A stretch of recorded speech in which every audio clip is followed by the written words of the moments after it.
So I know, unfortunately, not the end to the split that you guys necessarily wanted, but how's your individual morale going? How are things besides obviously just the bad result? Um, it's I guess better than expected because I think I took it more after the 100 Thieves loss than I did now. I think after we lost 100 Thieves, the mindset was more like it's a little bit out of our hands. Just play the best you can. Because we realized that even if we beat FlyQuest today, apparently it didn't matter. Is what I was told, and so we weren't really trying to think about all the possibilities. We were kind of just trying to focus on like play the best game you can each game this week. And then so we kind of just we were trying to play the best we could. And like if it happened, it happened, and then it just didn't end up happening. So yeah, kind of just accepting it at this point. Looking back on the entire season, though, how would you rate or how would you just react to your individual performance, separate from the team's results and how things went there? You as a individual player, where do you think you sit at now relative to the beginning of the split? Yeah, I mean, my goal for this split was to be a top three sport, and I think, um, while we ended seventh as a team, I'd say I didn't hit my goal of. I mean, everything is subjective, but I'd say that I've definitely performed at a top five support, and that I think I just have a lot to work on after playing a full split of LCS. I think like what you can work on shows a lot more than playing. Because since I only played partial splits before, I think generally I feel like you learn less. You're kind of just always playing at your peak performance when you like sub in part with your split. You're just playing like the best you can on the champs you're most comfortable with. Whereas when you play a full season, you kind of like try different styles, feel different things out, and learn from that. So I know I guess what I'm good at, what I can work on still. So I'd say like I'm happy with my performance, but I think I've made some mistakes that I can definitely do a lot better on going forward because I think I could have won us a lot more games, or I could have like won us a lot of important games if I played better. Even though this is your first full split, you still haven't had a split yet where there haven't been like roster changes. It seems like the entire way through. Yeah. Uh, from the outside in, the community perception is always fairly negative. Whenever there's a roster change going on, it's a sign of bad things to come. What's it been like on your side as you've gone through the year? You go through this off season boot camping with everybody, practicing, and then you have these changes. What, at least to us, seems like fairly quickly.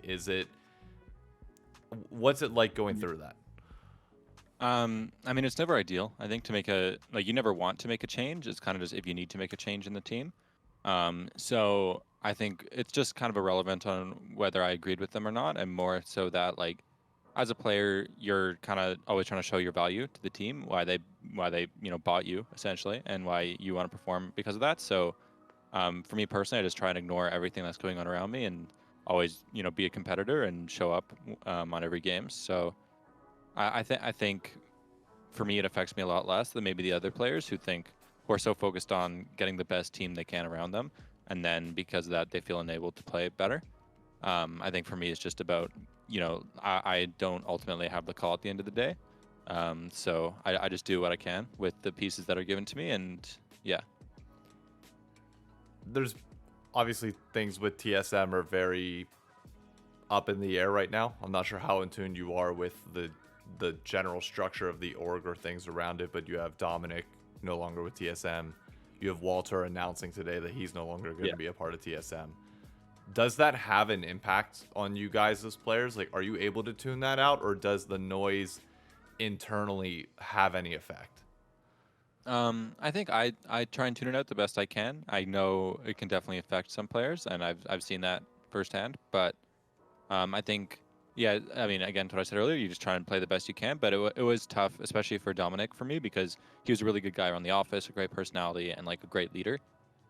So to see him go, I never really interacted with Walter one on one, but losing Dominic definitely did feel tough, and also felt like we kind of lost a little bit of that like camaraderie with him, like where he was kind of like helping the team more so, like even just outside of his own like specific job title.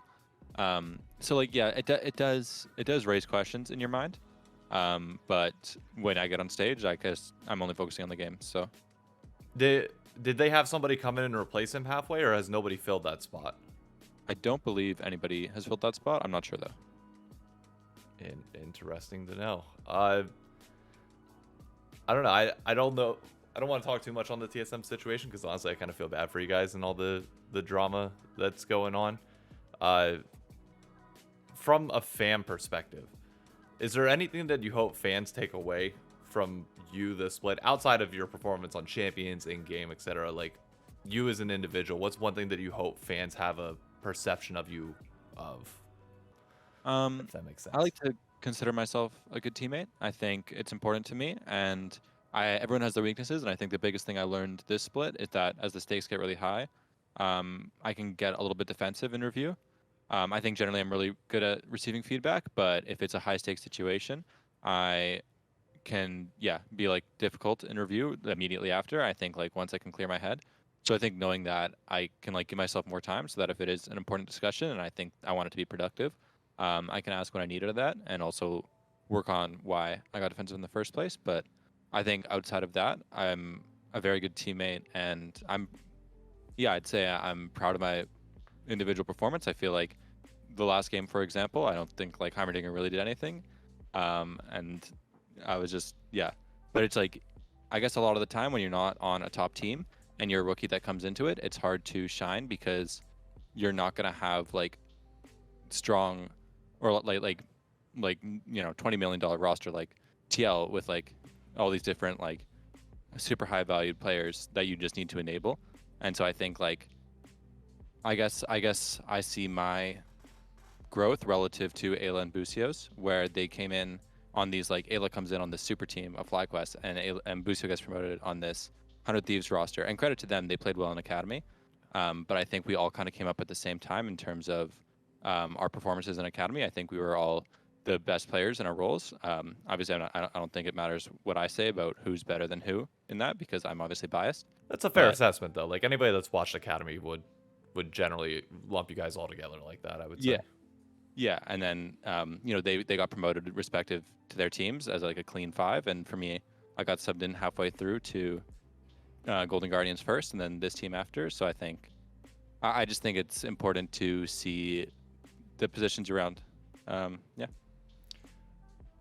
Speaking of the top teams, there's a lot of debate right now on who should get MVP. If you could, I'm not sure if you're going to be casting a ballot because I know the players obviously do have a portion of say in this, but would you be comfortable disclosing like what your ballot would be? Yeah. If I was to give MVP, I'd say probably Blabber. I mean, he's just, I think, the best jungler by far in terms of mechanics and knowledge of the game. And I feel like every time you look at C9 succeed, you look at their solo laners, and then you're like, wow, their solo laners are so good. And then they go to another team, and they kind of do way worse, and you think, why are they doing way worse? And it's, if you have Blabber jungling for you and just winning every 1v1 and then showing up to your lane a bunch, maybe that's something to think about. And I think that was the same case this split. Everyone's talking about, maybe Eminus was playing really good or Fudge was playing really good, and they are. But I think the game is just, you have, I think, hands down the best jungler in the league, just enabling both solo laners. It's interesting because the broadcast did a segment on it earlier today, and the narrative was almost kind of flipped in a way. They brought up like the laners enabling the jungler to play a lot, and they brought up some of the stats. And Blabber, by a statistical measure, has not had one of his better splits. Like you compare it to his other MVP splits, he's like head and shoulders above like everybody. And it's interesting to hear you pick him specifically whenever the numbers technically, depending on how much weight you put on them, don't necessarily align with that. So that's interesting. Yeah. I mean, I think for jungle, stats are pretty deceptive this season because you're playing Vi, Wukong, Sejuani every game. So your stats, your DPM, your deaths are never really going to be relevant because you have to watch each game particularly and see how they were starting the fights and if it was useful. Interesting. Playoff picture. Everybody's picking C9 right now. Are you on the C9 hype train?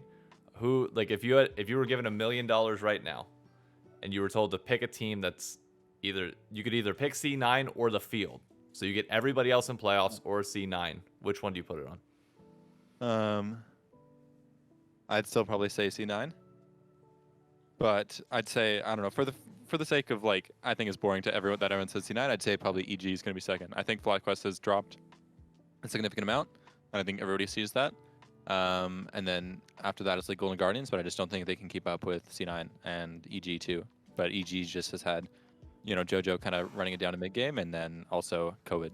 Unfortunately, it didn't even take till mid game. He actually just died before level 1 began Yeah, I in saw this that. game. It's a little rough, but final question I got for you. To my knowledge, you are one of the few other, or you're one of the few dog owners in the LCS. Like you're one of the Oh, only players that has a dog. You have a golden doodle, if I'm not mistaken, right? yeah, yeah. Yeah.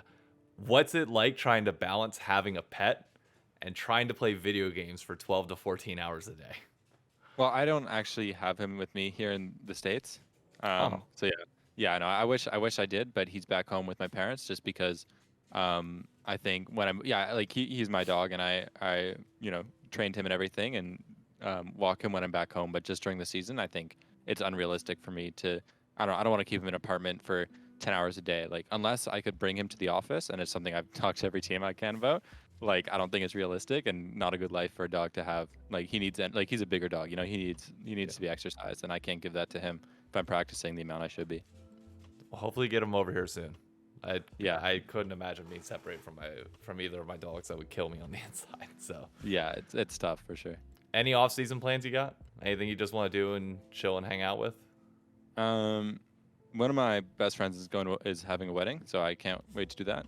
Um, I'm really excited, and then besides that, I think just I'll take like a week maybe off, maybe two, to try and detox from league, and then I'll start the grind up again. Sounds good. Don't let me take up any more of your time, man. Thank you for the multiple interviews we've had this split, and best of luck not only with the off season, but as you get back on the grind with everything. Thanks. Have a good Thanks. one. Yeah.